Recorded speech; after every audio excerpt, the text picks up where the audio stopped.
ప్రార్థన చేసుకుందాం. స్తోత్రం స్తోత్రం తండ్రి. నేను ఇప్పుడు వాక్యం చెప్పబోతుండగా మీ ఆత్మతో నన్ను నింపి వాక్యం విన్న ప్రతి బిడ్డ యొక్క హృదయంలో నూరంతల ఫలం దయచేయమని చిన్న ప్రార్థన నజరేయుడైన యేసు నామములో అతి మిక్కిలి వినయపూర్వకంగా బ్రతిమలాడి వేడుకుంటున్నాను తండ్రి. ఆమేన్.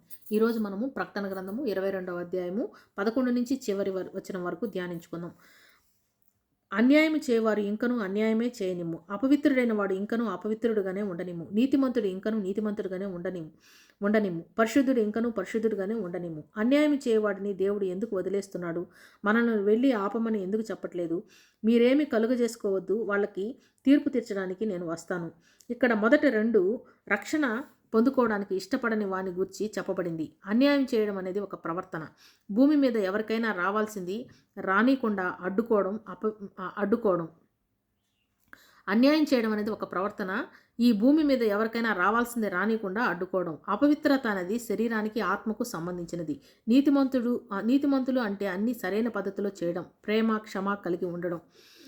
పరిశుద్ధుడు అంటే ఈ ప్రపంచంలో ఉన్న మాలిన్యానికి దూరంగా ఉండేవారు.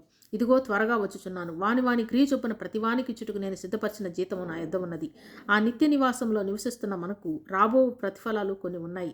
అందరికీ ఒకటి కాదు. అందరము బంగారు వీధుల్లో నడుస్తాము, అందరము ప్రభు ముఖదర్శనం చేస్తాము, అందరము ఆకుల యొక్క ఉత్తేజమును పొందుకుంటాము. కానీ మనం ఈ జీవితంలో జీవించు ఈ గమనంలో మనం చేసే ప్రతి పనికి తగ్గ ప్రతిఫలం వేరువేరుగా దేవుడు సిద్ధపరిచి ఉంచుతున్నారు.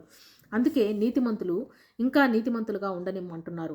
అందుకు విశ్వాసులు ఒకే నీతిని ప్రదర్శించరు. పరిశుద్ధులందరూ ఒకే విధమైన పరిశుద్ధతలో ఉండరు. విశ్వాస జీవితంలో మనం జీవించిన విధానమును బట్టి ఆ జీవితం నిర్ణయించబడుతుంది. నేను అల్ఫయును ఒమేగైను, మొదటివాడను కడపటివాడను, ఆదియు అంతమునై ఉన్నాడు.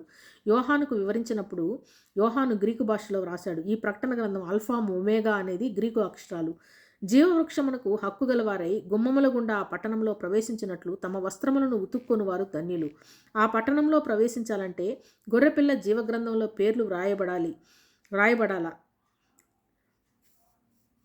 హక్కు ఎలా వస్తుందంటే వస్త్రములు ఉతుక్కోవడం ద్వారా వస్తుంది. ఎక్కడ ఉతుక్కోవాలంటే యేసుక్రీస్తు ప్రభు యొక్క పరిశుద్ధమైన రక్తంలో మన పాపములు ఒప్పుకున్నప్పుడు మన వస్త్రములు ఉతకడం అనేది సాదృశ్యంగా జరుగుతుంది. కుక్కలు, మాంత్రికులు, వ్యభిచారులను, నరహంతకులను, విగ్రహారాధికులను, అబద్ధమును ప్రేమించి జరిగించు ప్రతివాడును వెలుపట నుందురు. ఈ భూప్రపంచంలో తమ ప్రవర్తనతో అనేక విధాలుగా దేవుని ఇష్టము లేని రీతిలో ప్రవర్తించే మనుషుల యొక్క వివరణ ఇస్తూ కుక్కలు అన్న విషయంలో ప్రారంభించారు. మిగిలిన మాటలన్నీ మనుషులకు వర్తిస్తాయి. వీటితో కలిపి కుక్కను జత చేయడం జరిగింది. కుక్కలు అని బైబిల్లో ఎవరిని సంబోధిస్తారంటే పౌలు పత్రికలో చెప్తారు. కుక్కల విషయమై జాగ్రత్తగా ఉండండి.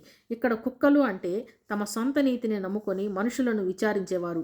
దేవుడు తన కృపనిచ్చి తన దగ్గరకు రమ్మని ఆహ్వానించినప్పుడు, లేదు నీవు మాకు అక్కర్లేదు, మా నీతిని మేము నమ్ముకుంటాము, నీతిగా ఉంటామని చెప్పి తమను తామే మోసపరుచుకునేటువంటి ఒక కేటగిరీ ప్రజలు.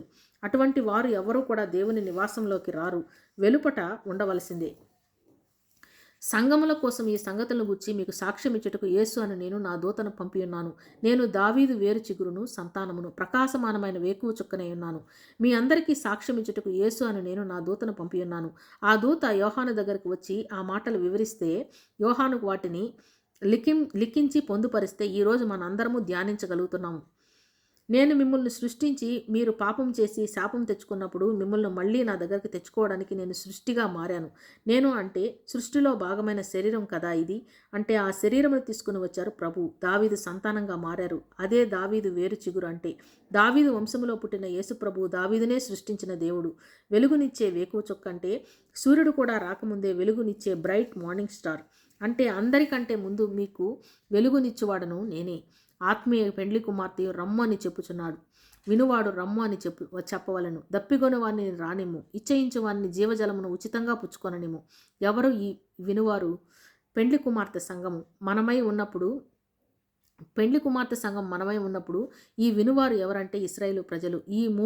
ఈ మాటలు పెండ్లి కుమార్తె సంఘము ప్రభు వద్దకు వెళ్ళిపోయిన తరువాత కూడా కొనసాగుతుంది. ఇశ్రాయేలు ప్రజలు కూడా ఈ మాటను వినబోతున్నారు. ఎవరైతే ప్రభు దగ్గరికి రావాలనుకుంటున్నారో వారిని ప్రభు ఏమంటున్నారంటే, ఎవరన్నా దప్పికొంటే వారిని నా దగ్గరకు రానివ్వండి. ఇచ్చయించు అంటే తీసుకోవాలని మీకు ఇష్టమైతే ఆ జీవజలమును ఉచితంగా ఇస్తాను నేను. ఈ గ్రంథమందున్న ప్రవచన వాక్యములను విను ప్రతివానికి నేను సాక్ష్యం ఇచ్చినది ఏమనగా, ఎవడైనను వీటిలో మరి ఏదైనాను కలిపిన ఎడల ఈ గ్రంథంలో రాయబడిన తెగుళ్ళు దేవుడు వానికి కలుగజేయును. ఈ గ్రంథంలోని మాటలు పరిపూర్ణంగా పవిత్రంగా దేవుని యొద్ద నుండి వచ్చిన మాటలు.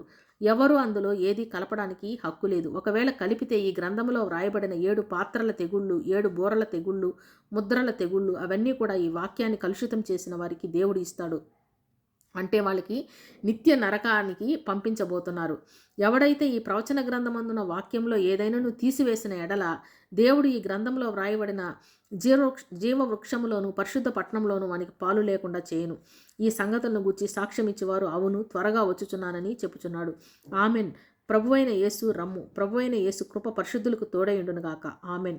ఈ సంగతుల గురించి సాక్ష్యం ఇచ్చేవారు యేసుక్రీస్తు ప్రభు. యేసుక్రీస్తు ప్రభు అని నేను త్వరగా వచ్చుచున్నానని చెప్పుచున్నారు. అప్పుడు యోహాను ఆమెన్ అని చెప్పి ముగుస్తున్నాడు. అప్పుడు మనమందరము ప్రభువైన యేసు రమ్ము, ప్రభువు వస్తున్నారు, మనం ఎప్పుడు సిద్ధపాటు కలిగి ఉండాలి, ప్రభు యొక్క రాక కొరకు వేచి ఉండాలి. యోహాను ముగిస్తూ ప్రభువైన యేసు కృప పరిశుద్ధులకు తోడైండునుగాక. ఆమెన్. ఎందుకంటే ఆ కృప ద్వారానే రక్షించబడ్డాము, ఆ కృప ద్వారానే పరిశుద్ధపరచబడ్డాము, ఆ కృప ద్వారానే నిత్య జీవంలోకి వెళ్ళబోతున్నాము. పరిశుద్ధులకు అంటే తమను తాము ఈ లోకం నుంచి ప్రత్యేకించుకున్న వారందరికీ తోడైండునుగాక. ఆమెన్. దేవుడి చిన్న వాక్యాన్ని మన వెనుకల్లో దీవించునుగాక. ఆమెన్.